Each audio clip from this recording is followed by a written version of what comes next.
¿Qué tal, gente? ¿Cómo les va? Bueno, este es un nuevo video de Siciliano en su taller. Videíto de lunes, comenzando la semana. Bueno, el video de ayer dejó bastantes preguntas, bastantes inquietudes, bastantes consultas. Primero que nada, les quiero agradecer a los amigos que siempre comentan, que siempre están manteniendo el canal activo, dejando alguna duda, alguna sugerencia, alguna palabra de apoyo, mandando alguna que otra foto de las herramientas que, bueno, obviamente son uno de los ejes principales de este canal, donde, bueno, probamos, testeamos, analizamos distintas calidades y tanto nos gustan, nos apasionan las herramientas de la antigua escuela, ¿no?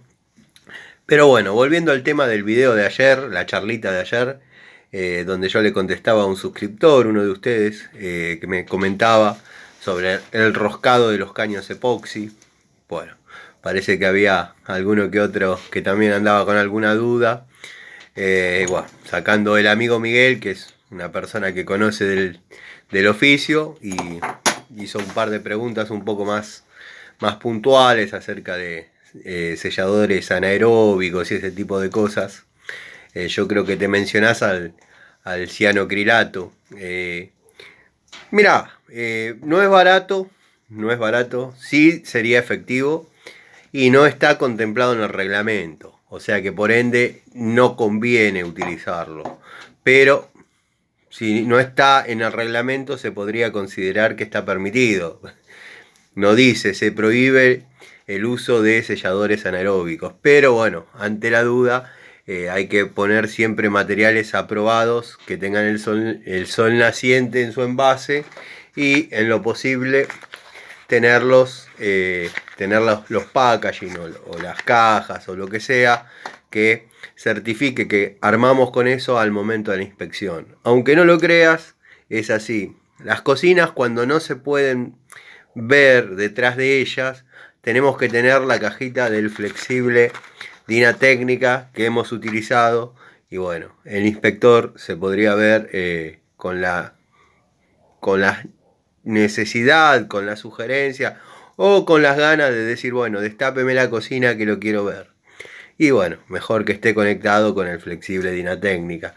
Porque bueno, en alguna que otra ocasión, dado que es un flexible muy caro, o al menos lo era en sus inicios, era mucha la diferencia, a veces lo que se hacía es, se tenía una cajita y se tenía ahí al momento de la inspección, el inspector obviamente tiene distinto trato cuando a uno lo ve seguido que cuando a uno lo ve por primera vez. Entonces, bueno, no revisaba determinadas cosas. ¿Son avivadas, Tano? Sí, son cosas que ponen en riesgo la mano de obra de uno, la matrícula de uno, pero que por ahí beneficia al cliente y se puede llegar a charlar. El inspector, bueno, mire, esto está mal, pero bueno, no ha pasado de que hayan pedido destapar la cocina. Eso me refiero a los selladores anaeróbicos que me parece que te referís a las gotitas rojas de cianocrilato que pegarían muy bien, pero bueno, no está contemplado en el reglamento y sería caro, sería muy caro. Armarlo con eso, la verdad que sería caro. Después, bueno, este es un nipple roscado, siempre que se traten de niples cortos, los que trabajamos con terraja, yo siempre recomiendo comprar el nipple ya roscado. O sea, es muy difícil roscar en cortito, por razones obvias.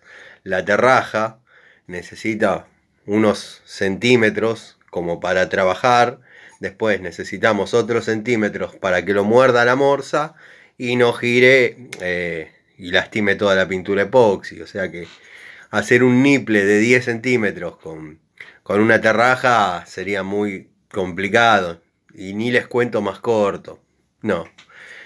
Cómprense nipple roscado, que es una de las soluciones más prácticas para ese tipo de cosas.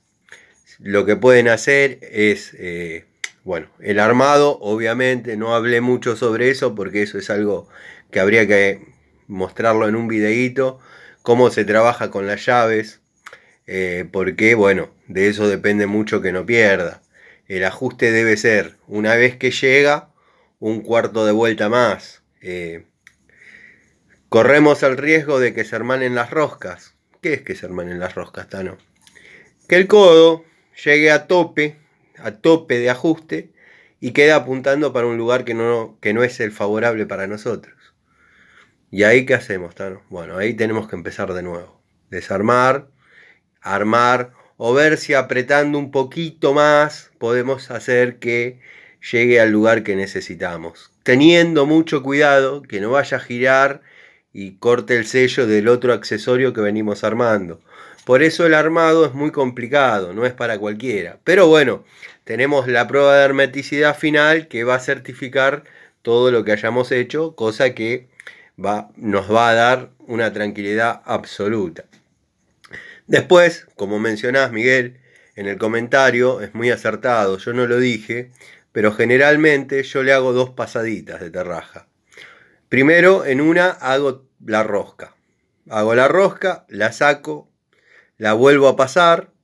Después tengo siempre en el banco de la morsa una pieza, la rosco. Si veo que va cómodo, le paso otra vez. Y bueno, ahí empieza la tarea de limpieza. Lo que pasa que bueno, por ahí hacer una rosca en 3/4, 1 pulgada, lleva tiempo. Lleva unos 10, 15 minutos cada rosca. Entre que le pasamos la moladora a la punta, entre que hacemos la rosca, entre que la probamos, entre que...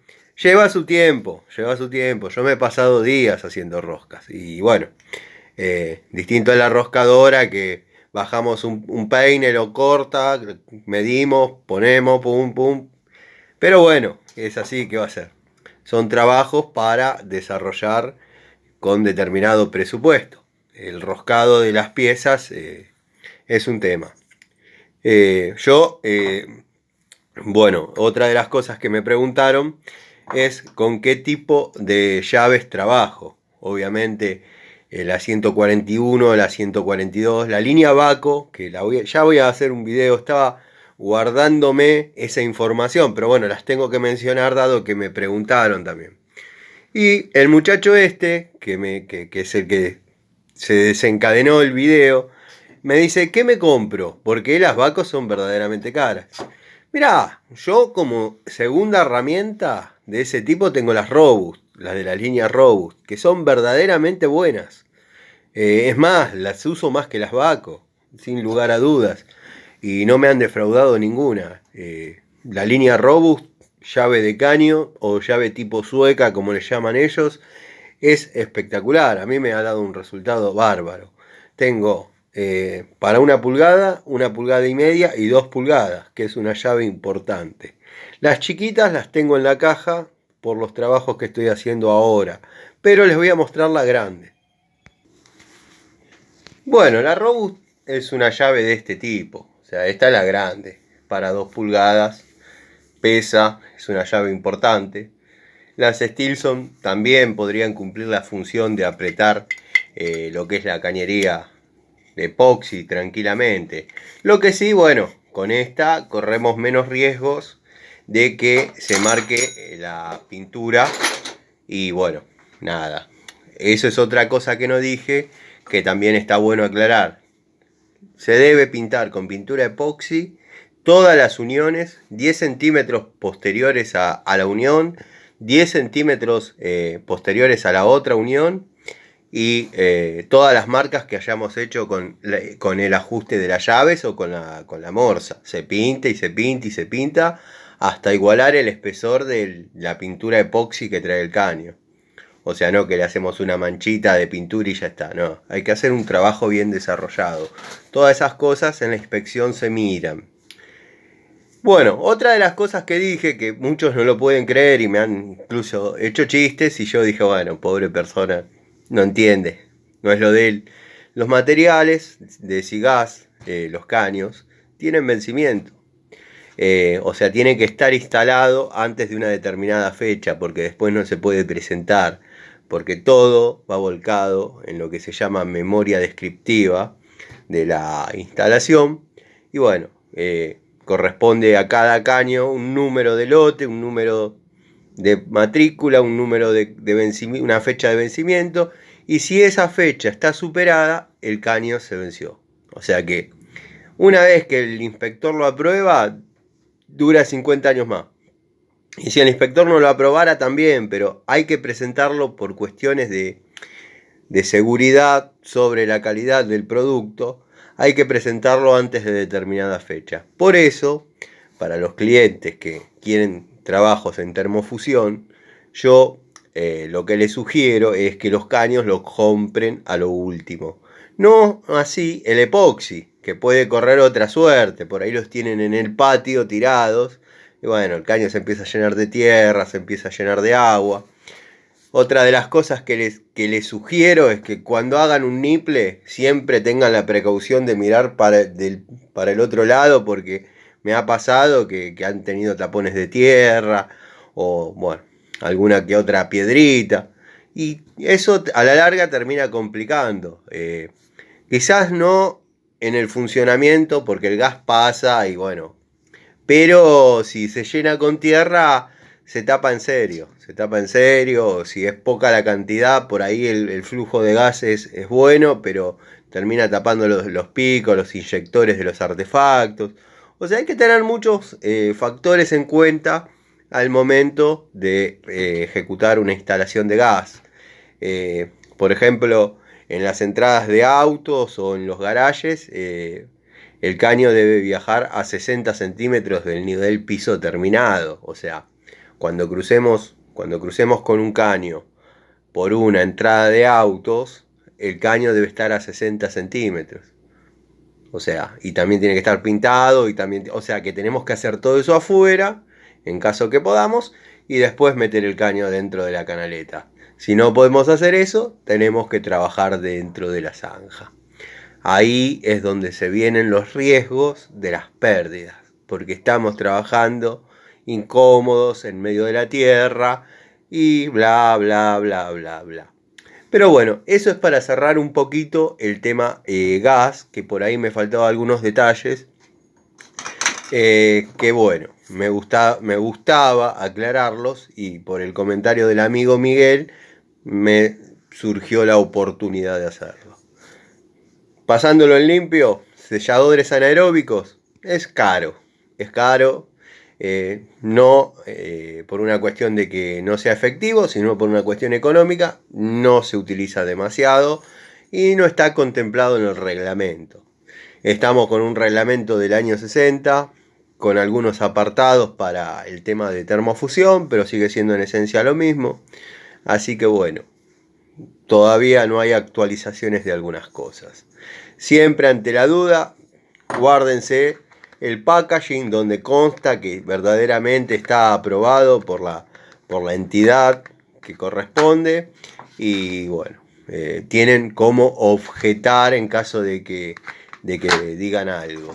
Pero siempre tírense a materiales aprobados, aunque la diferencia de precios sea abismal. Después, cuando tengan que utilizar niples cortitos, niples cortos yo ya les llamaría de 15 para abajo. No les aconsejo el uso de la terraja, créanme que es incómodo.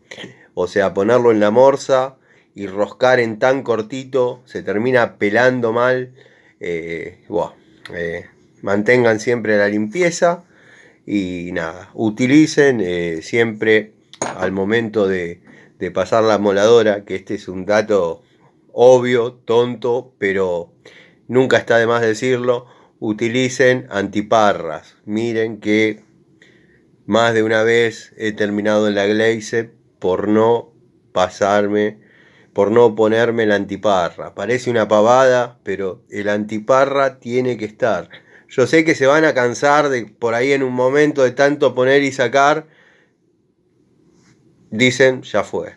No pasó en 15 roscas, no me va a pasar en la 16. Y la virutita y chao. Yo aprendí a cuidar la vista cuando me di cuenta que la estaba perdiendo.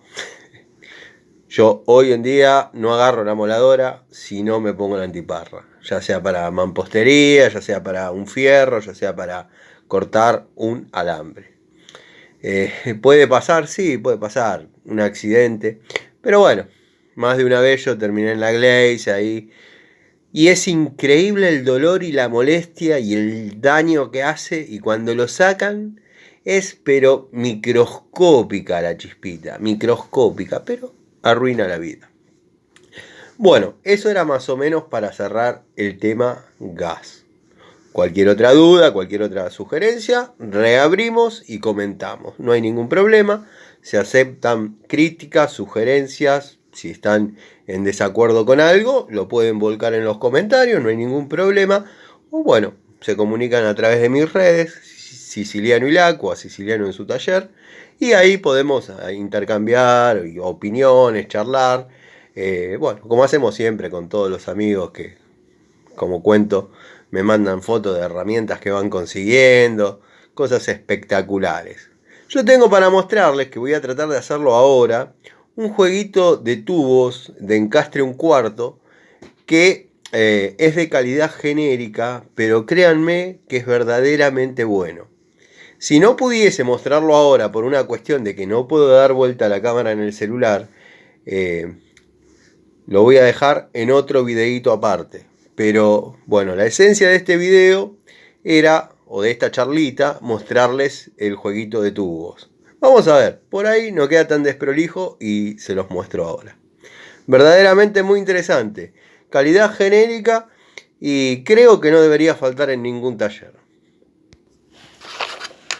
Bueno, gente, con una mano me resulta medio imposible, pero les dejo el avance de este hermoso juego. Y digo hermoso porque verdaderamente me gusta. Si no se hubiese disparado todo tan arriba, créanme que me compraba otro jueguito para el taller de allá de Primitivo, el Primitivo Taller del Tano, un jueguito más de estos para tener. Pero bueno, se disparó el verde y todas estas cosas aparentemente se fueron por las nubes y bueno. Pero es un muy lindo juego de tubos en milímetros, de 1/4, con su manguito deslizante, llavecita crique, medidas de 5 milímetros a 14. Después, bueno, viene con puntas Torx, puntas Phillips, viene con un prolongador, un alargue, un adaptador para utilizar las puntas, un un destornillador para tubitos. Hermoso, la verdad, muy lindo juego. Tenemos la varilla flexible. Eso es lindo poder sacarlo y mostrarlo. Pero esta parte del video, tómenla como un avance del jueguito. Después lo voy a describir. Lo voy a describir con un poco más de precisión. Y vamos a hacer una toma de contacto. Pero créanme que es de marca genérica, es obvio. Pero bueno, vale la pena tenerlo en el taller. Tenerlo en el tallercito. La verdad, siempre digo que es bueno tener un juego de tubos chiquito, porque los juegos de tubos de media van bárbaros, pero para sacar un carburador es muy incómodo, lo mismo que para sacar un distribuidor, o bueno, algún tornillo que no requiere demasiado torque, ¿no? Así que bueno, siempre hay que tener este tipo de herramientitas. A mí la verdad que me gustó, me dio resultado, si bien es poco lo que lo usé, pero me dejó contento. Así que bueno, vamos a ir cerrando este videito, esta presentación de la cajita de tubos. Tómenla a modo avance, así que después vamos a hacer una toma de contacto con las herramientas, vamos a desarrollar un poco mejor la explicación de cómo provienen, de qué acero están hechos, qué accesorios trae. Pero bueno, quería dejar un poco más claro el tema de la ejecución de la instalación de gas, dado que bueno, surgieron un montón de dudas, de preguntas, que estaban interesantes para responder, ¿no? Porque verdaderamente estaban bien fundadas. Desde qué llave utilizo yo, o hasta qué tipo de sellador se puede poner o no. Y otro, vuelvo a abrir el paréntesis porque me faltó. Esto está aprobado hasta para cañerías embutidas, o sea, esto se pone rígido. Si bien no se pone rígido como la glicerina y el litargirio, que créanme que hay que mandarle soplete para poder aflojar eso, y las herramientas sufren como loco. O sea, la llave tiene que ser buena. Las herramientas del gasista tienen que ser buenas en serio. Por eso cuando yo recomiendo una francesa, o una llave, una pico del oro, o lo que sea, y digo la probé en obra, créanme que la castigué de en serio. Y esto, bueno, está aprobado para cañerías embutidas. O sea que esto tiene un fraguado y un poder de sellado importante. O sea, acá está toda la normativa y toda la descripción y dice hasta qué presión es recomendable y hasta qué presión no es recomendable. Pero en lo domiciliario va muy bien. Eso es para responder si solamente podría usarse en uniones exteriores o en uniones donde debería ir rígido. Esto, dejándolo secar, arma rígido. Así que bueno, les mando un saludo. Les agradezco la paciencia de todas las noches, mirar mis videos, de dejarme entrar en sus casas, ya sea un rato antes de la cena o un rato después de la cena. Pero bueno, siempre con esta pasión de las herramientas, de la ejecución de instalaciones, de desarmar motores, de tableros eléctricos, todo lo que necesite el uso de herramientas, lo podemos charlar acá. Les mando un saludo y bueno, nos vemos mañana en otro video de Siciliano en su taller.